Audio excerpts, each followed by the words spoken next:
Welcome back to another episode of Knicks Morning Coffee Recap. Every day after a game, I will try to come to you with a little bit of analysis about what we saw the night before.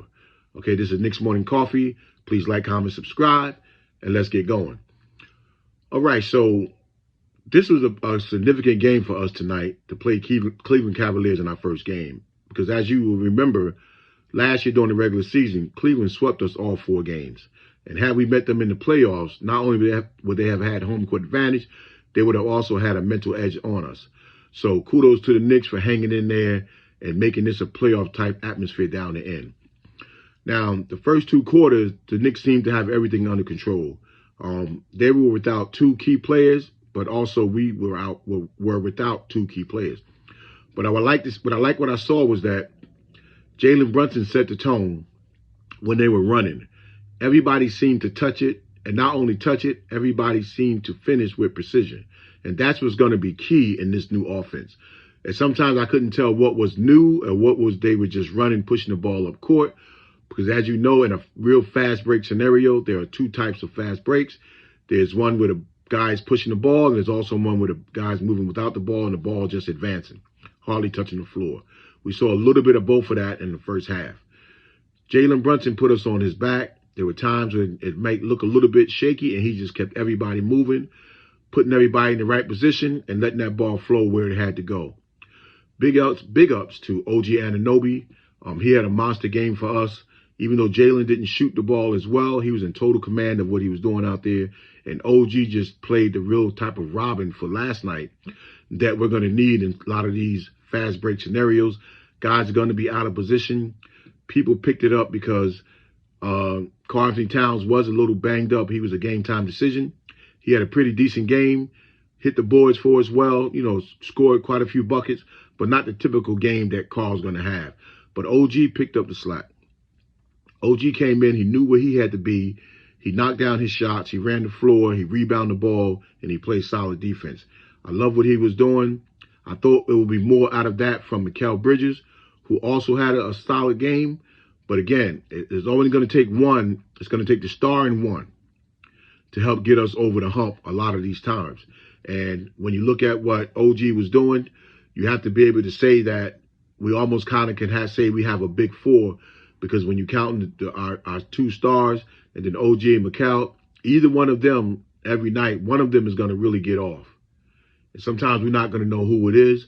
It's my prediction that Mikal would most of the time lead the 2 in scoring and production, only because he probably now under Brown, he's probably going to get to play his regular type of basketball, that we've seen in Phoenix and in Brooklyn.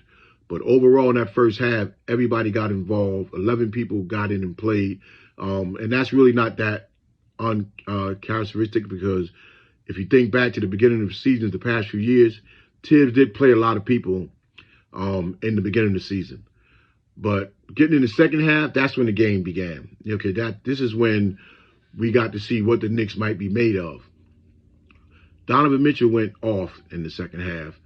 Evan Mobley went off in the second half. And we have to try to find the answers for the other team superstars when they get on those type of roles. Now, Deuce did a pretty decent job of trying to slow Donovan down at times, so kudos to him for that. But we have to really get ourselves going on that defensive end and put a staple on this team, because running is going to be fine, but if we can't hold people down on the defensive side, then we're going to be in a little bit of trouble. Now, also, we were without Big Mitch, so that kind of helped them a lot on their drives, and then pull back, kick out. Guys were hitting threes on Cleveland. They're starting to make it look easy, and then at one point they came back and took the lead. Now, true to form, because our team is so deep, if you really noticed how Jalen Brunson sat a lot in that fourth quarter, and I'm going to tell you why. Kolek came out and really set the table for the guys on the floor. And when he got those extended minutes in the late third, early fourth quarter, I couldn't believe it. I was like, wow, he's developing right now, right before our eyes. And he has to be given another chance to do what he has to do, even if Hart and everybody, come back. Kolek now has to get a serious look. I was kind of shocked that Jordan Clarkson didn't get as many minutes, but that's okay for right now. We can live with that. because our starters were holding it down. But Kolek, you have to tip your hat to him. He ran offense and ran the floor on both sides of the court as a true point guard would. And to see him orchestrate in tight moments and clutch situations, it just made me feel good that, the Knicks, sometimes we always want to make that new splash and big trade. But sometimes the best trades and the best moves are the ones you don't make. And he proved last night that maybe he better stick around. Now, we don't know what the future is going to hold, but he proved his worth last night. And he gave Brunson a much-needed rest, but he also gave the team a much-needed spark that hold on to that lead until the captain come back. And he did that, and I tip my hat to him. And I hope it doesn't go unrecognized between the Knicks fans, because for where we want to go, it's going to take everybody that we have. It's going to really take a total team effort for us to try to reach that goal of getting to the NBA Finals. Now, we also have to round out with some of the other players. My boy Yabusele, he didn't play that much. He didn't play bad, 0 for 2 from the field, but his time will come. He will find his niche in this rotation, and we're going to need that from him. Huck Porty had a nice monster first half for us, did what he had to do, held it down. We know that he's not going to be a liability whenever we got to use him. On the subject of him and Mitch, Coach was saying that as far as he knows, Mitch is going to be getting a whole lot of rest days. And on those rest days, it could be 1 game, it could be 5 games. He doesn't know. But we know that we have Huck Porty back there to anchor, to anchor the middle. And I think that's going to be fine for us. Nobody can replace Mitch for what he does on the defensive end and also offensive rebounding. But Huck Porty is not a slouch. He's a young man who's being tutored by one of the best that do it in the shot blocking area. And then he's also learning from Karl-Anthony Towns on how to make his offense a little bit more efficient. Also, Landry Shamet didn't get as many minutes also, but the minutes he got, he made the most of. He hit a couple of buckets from the three-point line. I would really like to see us utilize him to get that shot off on a swing, wide open 3. I think that could be a game changer for us, even in the course flow of a regular game. He proven that given the right scenario, he's going to be able to knock that shot down. I think that should be a weapon for us. Okay, we know that OG can knock it down and Mikal Bridges. And I didn't want to leave today without talking a little bit about Deuce McBride. Deuce is slowly but surely starting to become part of the heart and soul of this team. He's taken on a role that every team has, that type of a player that comes off the bench and just gives you everything he got, leaves nothing on the floor. When he was hounding Donovan Mitchell, he did the best he could. And at times he did slow him down because Donovan was erupting. But what Deuce brings on the offensive end, we're not going to be able to match anywhere else. I know we have Jordan Clarkson, who's probably going to be a very good guy for us off the bench.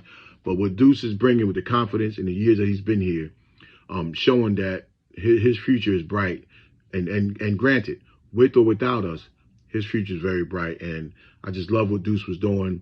I love the fact that he plays both ends of the floor effectively.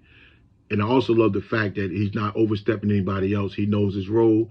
And right now, it's almost like to put the pedal to the metal and get out here and give the Knicks whatever it is they need. If we need driving, if we need shooting, if we need driving and kicking, and if we need ball-on-man defense, he's giving us that.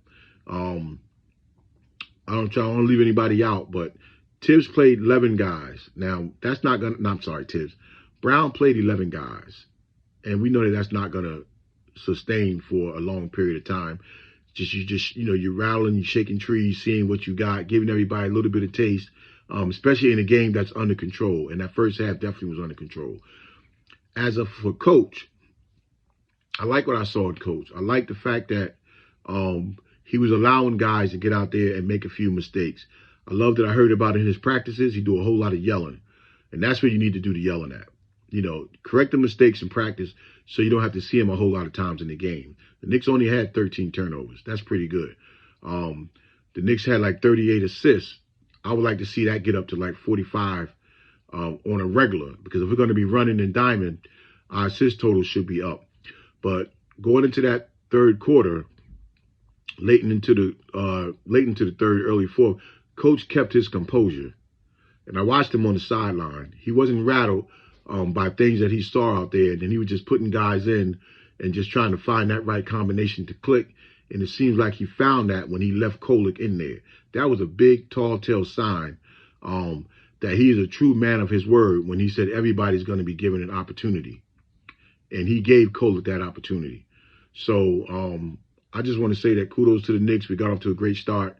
And it's not the fact that we won the game. It's the fact that the team is buying into what coach is trying to do. And everybody's going to pick up that offense because it's not going to come overnight. It's going to be days that it looks good. It's going to be days that it look bad. Because when you're running, you're throwing the ball away. But I would like to see, and I noticed it with Kolek and I also noticed it with Brunson, when the guard is pushing the ball, I would like to see as soon as they get it, everybody else run in front of them. Don't trail the ball. A fast break, the guard is better. The ball handler is much better when the other wing guys are ahead of him. And you have to break out and fight to fill those lanes.